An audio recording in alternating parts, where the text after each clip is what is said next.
Hi అండి. Welcome back to worry miracles. నేను మీ శ్రావణి. ఈరోజు మన ఛానల్‌లో ఇంకొక మంచి రెసిపీ చేసేసుకుందాం. అదే బీరకాయ గుజ్జు కర్రీ. రిచ్ ఫైబర్ ఉన్న బీరకాయ కానీ, ములక్కాయ కానీ మనం తప్పకుండా ఫ్రీక్వెంట్‌గా అయితే ఇంటేక్ తీసుకోవాలి. సో, మరి ఇంకెందుకు ఆలస్యం, ఆ ప్రాసెస్ ఏంటి చూసేద్దాం. ముందుగా నేనైతే ఒక బీరకాయ తీసుకున్నా. అది దాదాపుగా క్వాంటిటీ అయితే ఒక అరకిలో ఉంది. 500 గ్రామ్స్ అయితే ఉంది. ఇప్పుడు దీనికైతే అటువైపు, ఇటువైపు ఉన్న తొడిమనైతే కట్ చేసుకొని పక్కన పడేసుకున్నానన్నమాట. తర్వాత దీన్ని ఒకసారి అయితే వాష్ చేసేసుకుందాము.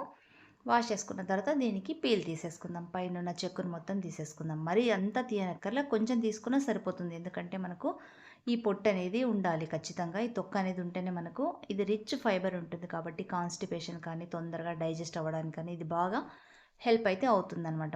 అందుకోసమే మనము ఫైబర్ ఉన్న పదార్థాలు బాగా ఎక్కువగా తీసుకోవాలి మన ఆహారంలో భాగంగా. సో, ఇప్పుడు ఇలా అంతా పీల్ తీసేసుకున్న తర్వాత ఈ బీరకాయలనైతే చిన్న చిన్న ముక్కలుగా అయితే కట్ చేసుకుందాం. గింజలైతే పట్టినాయి కానీ బట్ లేతగానే ఉంది. ఇలా మనం అన్నీ కట్ చేసుకొని పెట్టుకున్న తర్వాత ఈ ముక్కలన్నిటిని కూడా ఒక చిన్న బౌల్‌లోకి అయితే వేసేసుకొని ఇప్పుడు వీటిని కూడా మనము పక్కనైతే పెట్టేసుకుందాం.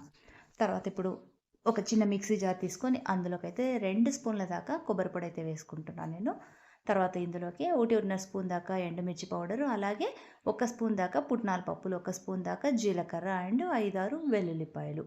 ఇవన్నీ వేసుకున్న తర్వాత పొడి పొడిగా వీటినైతే మిక్సీ చేసేసుకొని పక్కన పెట్టుకున్నాం. ఇప్పుడైతే స్టవ్ పైన పాన్ పెట్టేసుకొని అందులోకైతే 3, 4 స్పూన్ల దాకా అయితే ఆయిల్ అయితే వేసేసుకుందాం. ఆయిల్ కొంచెం వేడెక్కిన తర్వాత తాలింపు గింజలతో వేసుకొని అవి కూడా కొంచెం చిటపటలాడిన తర్వాత పెద్ద సైజు ఉల్లిపాయ ఒకటి చిన్న చిన్న ముక్కలుగా కట్ చేసుకొని అవి కూడా వేసేసుకొని బాగా ఫ్రై చేసుకోవాలి. అండ్ ఇవి పచ్చి వాసన పోయేదాకా కూడా మనము ఫ్రై చేసుకోవాలన్నమాట. మీడియం ఫ్లేమ్ మీదనే చేసుకోవాలి.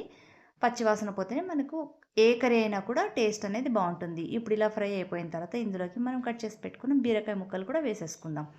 ఈ ముక్కలు కూడా వేసిన తర్వాత మనం వాటర్ అనేది యాడ్ చేయకుండా 1 నిమిషం పాటు ఇవన్నీ కూడా బాగా కలిపేసుకోవాలి. మీదకి కిందకి అన్నీ కూడా బాగా కలిపేసుకున్న తర్వాత ఎక్కడ కూడా అడుగు పట్టేయకుండా అన్నీ ఈవెన్‌గా ప్యాన్‌లో అయితే స్ప్రెడ్ చేసేసుకొని అండ్ మూత పెట్టేసుకొని మనం ఒక 5 నిమిషాల పాటు మీడియం ఫ్లేమ్ మీద ఫ్రై చేసుకోవాలి. చూడండి బాగా ఫ్రై అయిపోయినాయి కదా! అండ్ క్వాంటిటీ కూడా బాగా తగ్గిపోయినాయి కదా! బీరకాయలు బాగా మెత్తగా అయిపోయినాయి, మగ్గిపోయినాయి.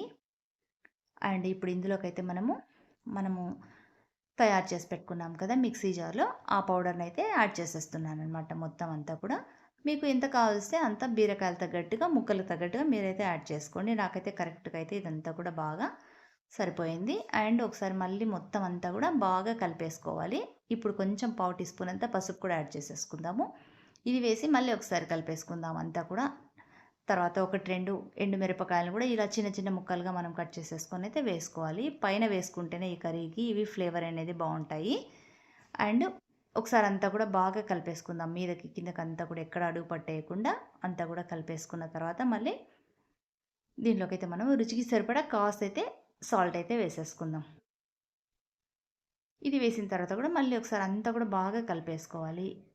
ఈ కర్రీలోకి నేను కావాలనే సాల్ట్ అయితే పైన వేసానండి అదే పనిగా. ఫస్ట్‌లోనే వేయకుండా, ఫస్ట్ వేయడం వల్ల బీరకాయలో ఉన్న వాటర్ ఇంకా కొంచెం ఎక్కువగా లిక్విడ్‌గా అవుతుందనమాట. అందుకోసమే పైన వేసిన. ఇంకేముంది ఇంకా చక్కగా ప్లేట్‌లోకి సర్వ్ చేసేసుకోవడమే. చూసారు కదా! పొగలిపోతుంది వేడి వేడి అన్నంలోకి కానీ, చపాతీలోకి కానీ ఎక్సలెంట్‌గా ఉంటుంది. మరి ఇంకెందుకు ఆలస్యం, మీరు కూడా తప్పకుండా ట్రై చేయండి. అండ్ మీకెలా కుదిరిందో నాకు కామెంట్ ఇవ్వండి. నెక్స్ట్ మళ్ళీ ఇంకొక మంచి వీడియోతో మళ్ళీ మీ ముందుంటా. Until then bye. Thanks for watching.